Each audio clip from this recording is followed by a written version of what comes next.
Hooray for Hollywood! It's Oscar time, and well, I don't know about everywhere else, but certainly in the LGBT community, it's a big deal.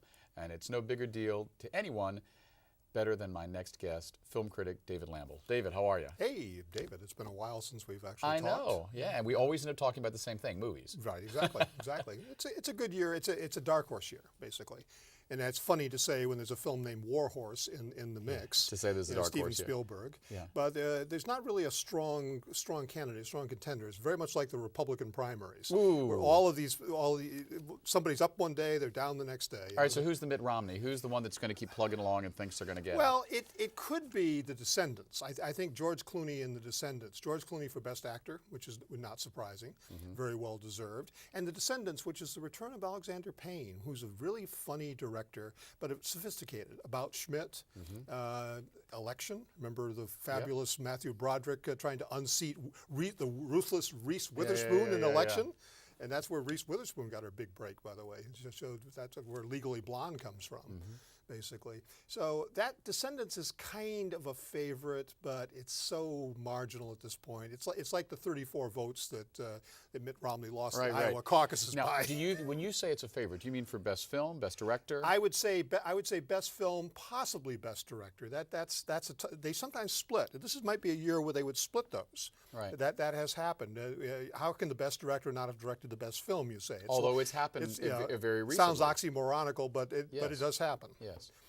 Now, before we get into some more predictions for Oscars this year, tell us about how you came to be the film expert of Northern California that you are. Well, I came to San Francisco in 1979 largely because of Harvey Milk.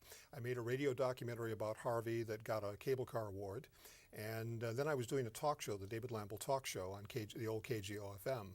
It shows you how old we are. That's now an oldies station, basically. It distresses me a bit too. I know.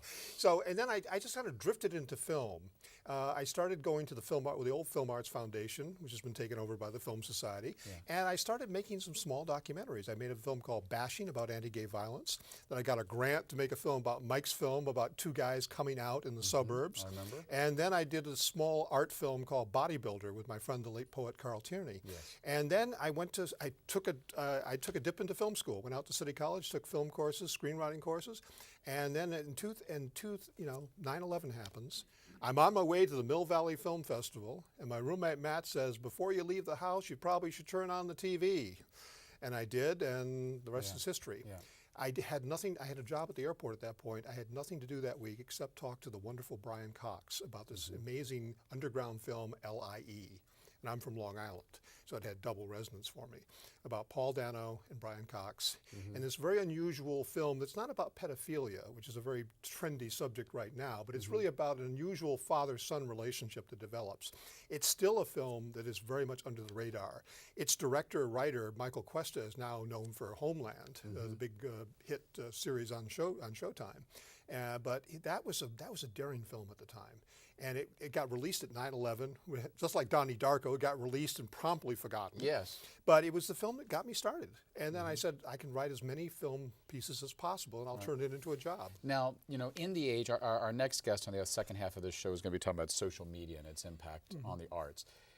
Film seems to still be that thing that no matter what generation we're in, I mean, over the last almost 100 years or over 100 years now, still seems to keep the audience it had and build a new one. I mean, are we in a new kind of golden age of film? I mean, we're seeing some really serious films come out. It seemed to be that there was a period when, I don't know, the films just, I'll speak for myself. The late 80s, early 90s didn't seem to me to be a particularly great period of film. But now we're in a time when we're seeing some incredible films with some incredible actors. I mean, George Clooney started out as just a good-looking young guy, and now he's becoming the new Cary Grant in a real way. Yes, yes. And Meryl Streep, finally, after years of people saying, well, maybe she's going to be our generation's Katharine Hepburn, is her own generation's Meryl Streep. I mean, exactly. Do you think films are better now than they were 10 years ago? I think they've reached a new peak, basically. I think that's what it is. Meryl Streep, who rivals Woody Allen for the highest number of Oscar nominations. If you count all the nominations Woody has won for other people, in addition to some Oscars he's won,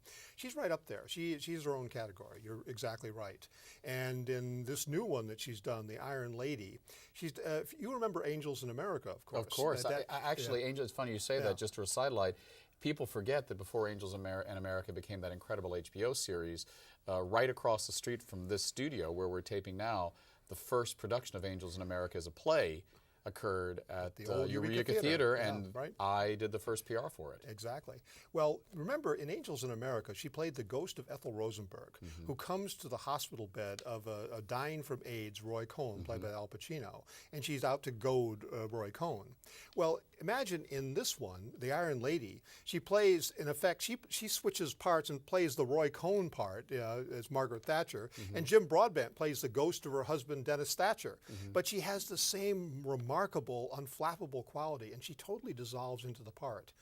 And at one point, she tells Al Haig to go to hell, over the Falkland Islands. And then she says, "Shall I be mother? How do you take your tea, Al? White or black?" Yeah.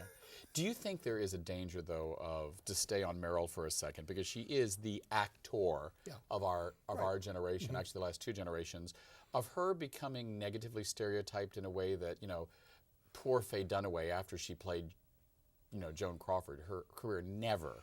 No, I don't think so. Never came back. I don't think so. If you look at the Iron Lady, for one thing, she gets the voice right, she gets the inflections right, she gets the character right, and the makeup. Remember, that's what seems to have sunk J. Edgar, Leo, Clint, and Dustin Lance Black, was the makeup, trying to capture so much of J. Edgar Hoover over such a long time. The audience was kind of put off by the geriatric makeup. You don't feel that at all about Meryl Streep. She goes from Margaret Thatcher in her prime to Margaret Thatcher, dotty old lady going out for a pint of milk. Is that because of makeup or because of her talent? Because of her talent, and because they didn't take on too much. They have a younger woman actress playing her when she first runs for Parliament and when she's first getting married. Remember, Leo natched the aging thing when he did The Aviator. Yeah. He played a young Howard Hughes at 22, did it pretty well, too. And then he played Howard Hughes at 42, and he was himself in the middle of that. That was a perfect stretch. He didn't require the crazy makeup. He did it in Catch Me If You Can, when he plays that character at 16 and 28. Yeah. That's one of Spielberg's most underrated films. And talking about Spielberg, a lot of the people we're talking about tonight are double threats this year. Steven Spielberg, both for War Horse and Tintin. Tintin is a more esoteric number because most Americans don't know about it. It was a big hit as kind of what we now call a graphic novel among Europeans, but Spielberg is basically doubly fortunate. Basically, George Clooney, and this is director for Ides of March, star actor for The Descendants. Yeah. I mean, this is kind of the second coming of Spielberg. Yeah. Oh, yeah. I mean, there was a time when, once again, people thought, well, he's kind of moved into producing now. We're not going to see him as a director anymore. No. You watch War Horse, and it's so different from the novel and from the play. And what's interesting, there's a synergy now because the people. It was interesting. There was an article in the Times about how at one time Broadway people didn't want there to be a movie out about their hit play. Remember, Arsenic and Old Lace is called a 1944 movie. Actually, it was shot in 41, but they couldn't come out until the play finally extended its run on Broadway. Right. Well, now Broadway people are happy for a movie to come out because they see the synergy. The movie people have more ad power, therefore they keep the show running. Right. And because in the case of War Horse, they're so different. War Horse is a puppet show on Broadway, an exquisite one that people find that experience unlike anything else in theater, whereas War Horse is much more naturalistic. It is a war drama. Right. Now, we've talked about films that you like and please you. I don't think, most critics I know, really serious critics, they may not like a movie, but they don't really like writing a bad review. What movies do you think this year don't deserve the hype they've gotten? Well, I think, unfortunately, Angelina Jolie's In the Land of Blood and Honey is not a very good film. The cause is good, the sexual enslavement of women around the world. I've seen 3 films about this subject. None of them made it. None of them were good movies. And what do you mean by not good movies? They weren't made well, or they just missed their subject? It's just bad filmmaking, basically. I mean, I'm sorry, but it's a difficult subject. As we know, the Bosnian War, the decimation that happened in Yugoslavia, is a really difficult subject to depict. It is basically the return of Nazi Germany in miniature. And what do you do? Because you have a clear bad guys, but this movie tries to pretend that a Serb and a Bosnian have a romantic affair. All right, that's certainly possible. But then it tries to take that outside of the bounds of credibility. The arc of the movie just doesn't make sense. Right, when a documentary would have probably been better. It's dark, but it's clumsy. Right. And I kept thinking, you know, it's something I can't even say on television. It kept running through my head while I was watching this movie. I'm saying, this just doesn't work. I mean, I'm rooting for her. Her heart's in the right place, but she should have hired somebody to write a proper script. Right. Now, as far as some of the foreign films that are going to be seen in the Oscars, what are some of your picks for best foreign Separation, film? the Iranian film, is amazing. Obviously, we're in a really difficult political situation vis-a-vis Iran. Now, there was an incredible queer film called Circumstance, a lesbian film that will get an Independent Spirit recognition at the Independent Spirit Awards, as well as Weekend, the British relationship film. But A Separation is probably the leading candidate for Best Foreign Picture Oscar. Now, it's Iran's official entry, and it takes you inside Iranian society. Now, you talk about the difficulties and what's going on politically right now in real time between the United States and Iran. How much does that sort of thing bear on the Academy when they're voting? Well, it didn't bother the Golden Globes. They had no problem with it. Now the Oscars, of course, it's a stickier thing. It could be an issue. We won't know because only Price Waterhouse knows what the final results are. There's no late results like in Iowa. we're not going to see a reversal of the vote. So if that happens, we won't know. You know, there's a strong Korean film about the Korean War that's a candidate. I think there's an Israeli entry. So I mean, those entries that are sort of off the map, Best Foreign Picture, Best Documentary, Best Live Action Short, Best Animation, these are movies that the general public doesn't know much about. So consequently, anything can happen and nobody can really smell a rat. Right. Talk to me a little bit about, as you said, there's one queer film you mentioned. What is the state of LGBT participation in the Oscars this year? I mean, are we going to have another Brokeback Mountain? No. There's nothing that's going to be nominated that way. I mean, Weekend is the best. Weekend, Pariah, Circumstance are all terrific films. Tomboy, the French film, they're all terrific films. But they're definitely art house films, and they're not going to rise to that level. I mean, they're terrific films. And watch the Independent Spirit Awards, where they will get their proper recognition.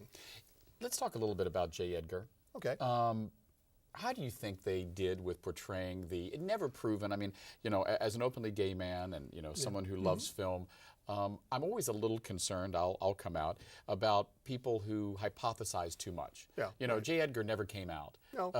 How do you think they do with that portrayal? I think that part of it's okay. I think the part about the gay part is actually okay. The part of the film that's the problem is J. Edgar Hoover. It's, again, too big a chunk of history. It's over 50 years. He was America's secret police chief. He was somebody who took credit for the deeds of others. That has been documented in other books and documentaries. He's not an inherently sympathetic person. So it's hard to portray it with a sympathetic actor like... Back in the 50s, Jimmy Stewart, who his best decade was the 50s, he basically made as a public service announcement a film about the FBI. Well, nobody would think of doing that. Now, Clint Eastwood is the Jimmy Stewart of our age, and this film is not the old. I mean, they've taken the censorship off, they've taken the wraps off, but what do you say? Because if you have a protagonist who is resolutely unsympathetic for 2.5 hours, that's a difficult sell. So the queer stuff, except for the makeup, the real problem is the makeup. Because you carry those guys into the point where you look and they can't believe it. You don't want to look, basically. You may believe it, but you don't want to look. Just in our last few moments, when I ask you 4 questions, give me answer. Best film this year? Your prediction? Best film this year, I think The Descendants. Best actress? Best actress, Meryl Streep. Best actor? Best actor, George Clooney. Best supporting actor? Best supporting actor, I hope Christopher Plummer. For beginners. That would be great. And then the dark horse, Albert Brooks for Drive. And best supporting actress? Best supporting actress, well, this is tough. I'm not sure about that. Somebody from Help, possibly. Octavia Spencer or Viola Davis from The Help. Because people don't like the movie per se, but they love the African-American cast. And so there's a very good chance that a best supporting actress thing might come from that. And one more thing, don't forget Ryan Gosling, who is incendiary in Drive, the crime film he does with Albert Brooks, was also in The Ides of March, and he's going to be nominated for Best Actor. Well, you heard it here, the predictions of David Lamble, our film critic. Next up, we're going to learn about the role of social media in marketing the arts, specifically dance. We'll be right back.